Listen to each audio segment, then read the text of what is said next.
بسم اللہ الرحمن الرحیم والتین والزیتون وطور سینین وهذا البلد الأمین لقد خلقنا الإنسان في أحسن تقويم ثم رددناه أسفل سافلين إلا الذين آمنوا وعملوا الصالحات فلهم أجر غير ممنون فما يكذبك بعد بالدين أليس الله بأحكم الحاكمين.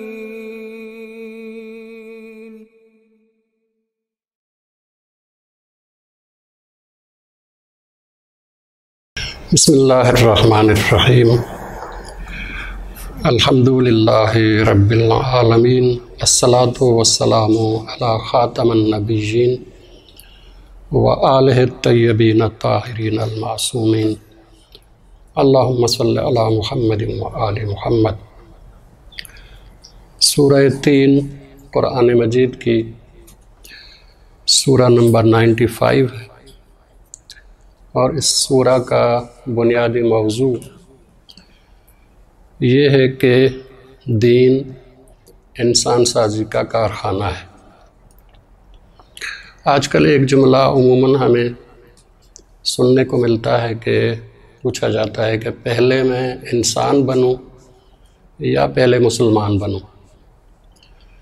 اس کا مطلب یہ ہے کہ پوچھنا یہ چاہتا ہے کہ انسان بننے کے لیے جو مراحل ہیں میرے لیے وہ میں پہلے طے کروں، یا مسلمان بننے کے لیے جو مراحل ہیں وہ میں پہلے طے کروں. انسان بننا بھی انسانی صفات سے ہے. انسان صرف جسم سے انسان نہیں ہے، انسان اپنی انسانی صفات سے انسان ہے. یہ انسانی صفات انسان کے اندر کیسے پیدا ہوں گی؟ یہ انسانی صفات پیدا کرنے کا نظام کیا ہے؟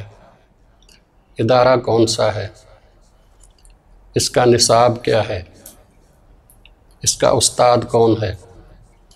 اور یہ کہاں پہ انسان بنایا جاتا ہے؟ یہ ادارہ دنیا میں کہاں پہ ہے؟ یہ سورہ یہ بیان کر رہی ہے کہ بنیادی طور پہ دین ہے کہ جو انسانی صفات انسان کے اندر پیدا کرتا ہے. یہ دین ہے جو ایک کارخانہ ہے جس میں نصاب بھی ہے اور استاد بھی ہے، اور انسان اگر اس میں داخل ہو اور اس استاد کا واقعی شاگرد بنے تو انسانی صفات اس کے اندر پیدا ہوں گی اور انسان واقعی انسان بنے گا. یہ انسان بننا اور بنانا یہ دین کا مقصد ہے. دنیا میں اور کوئی ادارہ نہیں ہے کہ جہاں پہ انسان کو انسان بنایا جاتا ہو. انسانی صفات پیدا کرنے کے لیے کوئی نصاب ہو، کوئی استاد ہو اور کوئی ادارہ ہو. دین کے علاوہ اور کوئی نہیں ہے. دین یہ دعویٰ کرتا ہے کہ میں انسان سازی کا کارخانہ ہوں. اس لیے 4 بنیادی طور پہ ابتدائی قسمیں اللہ تبارک و تعالیٰ نے اٹھائی ہیں اور کہا کہ والتین وزیتون. قسم ہے تین کی کہ جسے انجیر کہتے ہیں، اور زیتون کی. یہ بھی ایک پھل ہے کہ جو بیر کی طرح چھوٹا سا ہوتا ہے اور انسان اس کو کھاتا بھی ہے، لیکن ہمارے ہاں عموماً اس کا تیل زیادہ پر استعمال ہوتا ہے. تو یہ تین اور زیتون ہو سکتا ہے کہ خود یہ میوے کی طرف اشارہ ہو جو انسان کے لیے بہت زیادہ فائدہ مند ہیں دونوں چیزیں، یا زیادہ امکان یہ ہے کہ تین سے مراد وہ پہاڑ ہے کہ جہاں پہ یہ تین زیادہ ہوتا ہے، اس سے مراد دمشق کا پہاڑ ہے. اور اسی طرح سے زیتون وہ پہاڑ ہے کہ جس کے اوپر بیت المقدس شہر ہے۔ بیت المقدس شہر ہو یا دمشق ہو، یہاں پہ بہت سارے انبیاء گزرے ہیں۔ تو بنیادی طور پہ قرآن مجید ان انبیاء کی طرف توجہ دلاتا ہے، اور پھر آگے کہتا ہے وہ طور سینین، اور قسم ہے طور سینین کی، یہ وہ مقام ہے کہ جو مقام حضرت موسیٰ علیہ السلام ہے۔ تو گواہ قرار دیا جا رہا ہے انبیاء کو، اور ان میں خصوصاً پھر حضرت موسیٰ علیہ السلام کو، اور پھر کہا گیا کہ وَهَذَا الْبَلَدِ الْأَمِينَ، اور اس بلد امین کی قسم، یعنی رسول اکرم کی طرف اشارہ ہے۔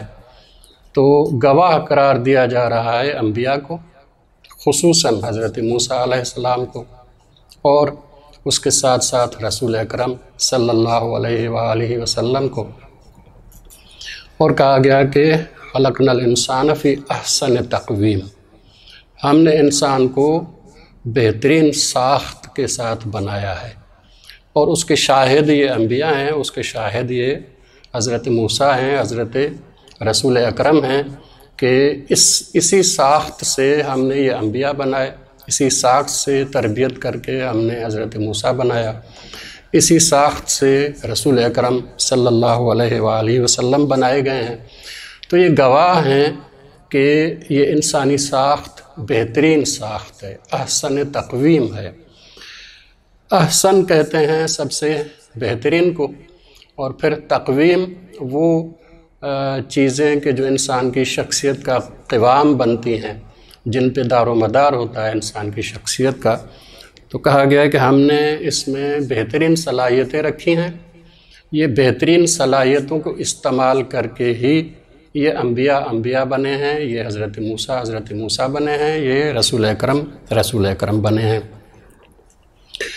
لیکن یہ نہیں ہے کہ اللہ تبارک و تعالیٰ نے ایک ہی راستہ رکھا ہے، نہیں، راستہ دوسرا بھی ہے، انسان کو اختیار دیا ہے کہ خلقنا الانسان فی احسن تقویم، لیکن ثم رددناہ اسفل سافلین۔ دوسرا راستہ ہے، اگر یہ انسان ان صلاحیتوں کو غلط استعمال کرے گا، تربیت نہیں ہوگا، صحیح استاد کے پاس نہیں جائے گا، تربیت کا نصاب صحیح نہیں ہوگا، تو پھر جو ہے یہ سب سے پست ترین جو بھی ہو سکتا ہے، ہم نے اس کو دھکیل دیا انسان کو پست سے پست ترین منزل کی طرف۔ یہ اس صورت میں ہے جب انسان اپنی تربیت نہیں کرتا، جب یہ دین کی طرف نہیں آتا، جب وہ نصاب جو انسان بنا سکتا ہے، اور وہ استاد کہ جو انسان بنا سکتا ہے، یہ استاد ہو سکتا ہے کبھی نبی کی صورت میں ہو سکتا ہے کبھی رسول کی صورت میں ہو سکتا ہے کبھی امام کی صورت میں ہو، یہ استاد ہے اور یہ درسگاہ ہے انسانیت کی، اور نصاب اس کا دین ہے۔ اگر یہ اس درسگاہ میں نہیں آئے گا تو پھر پست سے پست درجے کی طرف دھکیل دیا جائے گا۔ الا الذین آمنوا وعملوا الصالحات، لیکن جو اس درسگاہ میں آتے ہیں، ایمان لاتے ہیں، عمل نیک کرتے ہیں، یعنی باقاعدہ وہ استاد کے فرما بردار ہوتے ہیں، نصاب پورا کرتے ہیں، فلہم اجر غیر ممنون، ان کے لیے اجر ہے، اور اجر بھی ایسا ہے کہ جو ختم ہونے والا نہیں ہے۔ فلہم اجر غیر ممنون، ایسا اجر ہے ان کے لیے، ایسا نتیجہ ہے ان کے لیے کہ جو کبھی ختم نہیں ہوگا۔ انسان جب انسانی کامل بن جاتا ہے، اور اسی حالت میں اگر انسان کی موت واقع ہو جائے تو پھر انسان ایسا نہیں ہے کچھ اس کا ختم ہو جائے گا، نہیں، اسی اعلیٰ ترین صلاحیت پر وہ باقی رہے گا، ہمیشہ کی زندگی پائے گا، ہمیشہ اسی درجے پہ برقرار رہے گا، اور اللہ تبارک و تعالیٰ کا یہ فیض اس کو ملتا رہے گا، کبھی ختم نہیں ہوگا۔ اللہ کا فیض ختم نہیں ہوتا۔ انسان اپنے اندر جو صلاحیت پیدا کر کے مرتا ہے تو پھر اس کے مطابق اللہ تبارک و تعالیٰ کا فیض کبھی ختم نہیں ہوتا۔ پھر انسان کو ذرا بیدار کرنے کے لیے کہا جاتا ہے فما یکذبک بعد بالدین، کہ کس چیز نے تمہیں آمادہ کیا ہے کہ روز جزا کا انکار کرو؟ اس لیے کہ تم نے دیکھا ہے دنیا میں بہت سارے انسان ہیں جو اپنی تربیت انسانی کرتے ہیں، دین کے پاس آتے ہیں، دین کی درسگاہ میں آتے ہیں، انبیاء کے شاگرد بنتے ہیں، رسولوں کے شاگرد بنتے ہیں، ائمہ کے شاگرد بنتے ہیں، انسان بنتے ہیں۔ دوسرے وہ ہیں کہ جو اس راستے کو اپناتے نہیں ہیں، غیر انسانی راستہ اختیار کرتے ہیں اور پست سے پست ترین مقام کی طرف دھکیل دیے جاتے ہیں۔ تو یہ دونوں کیسے برابر ہو سکتے ہیں؟ جب برابر نہیں ہو سکتے تو کوئی جہان ہونا چاہیے، کوئی ان کے لیے اجر کا اور نتیجے کا ایک مقام ہونا چاہیے کہ جہاں پہ نیک کو اس کے نیکی کے مطابق اس کی جزا ملے اور برے کو اس کے برائی کے مطابق سزا ملے۔ دونوں برابر نہیں ہو سکتے۔ جب برابر نہیں ہو سکتے تو ایک جہان ہونا چاہیے۔ پھر کس چیز نے تمہیں آمادہ کیا ہے کہ تم روز جزا کا انکار کرو، جب تم خود دیکھ رہے ہو کہ دنیا میں یہ دو راستے ہیں، دنیا میں انسان دو قسم کے ہیں، ایک وہ ہیں جو انسان بنتے ہیں، ایک وہ ہیں جو جانور سے بدتر بنتے ہیں۔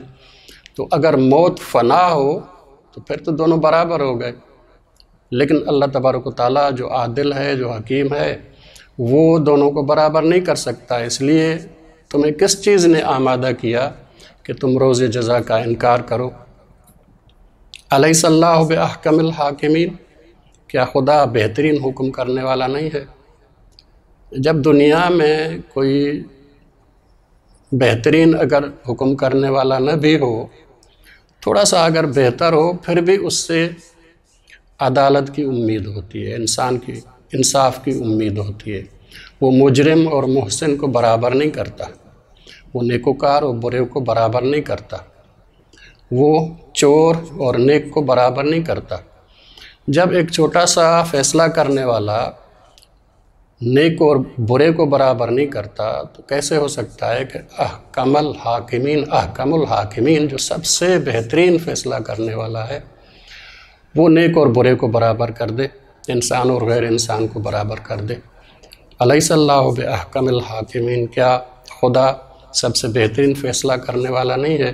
جب بہترین فیصلہ کرنے والا ہے تو پھر خدا نیک اور برے کو، انسان اور جانور کو برابر نہیں کرے گا۔ اس لیے روز جزا کا انکار کوئی عقل مند انسان نہیں کر سکتا۔ عقل مند انسان ہمیشہ روز جزا کا اقرار کرتا ہے۔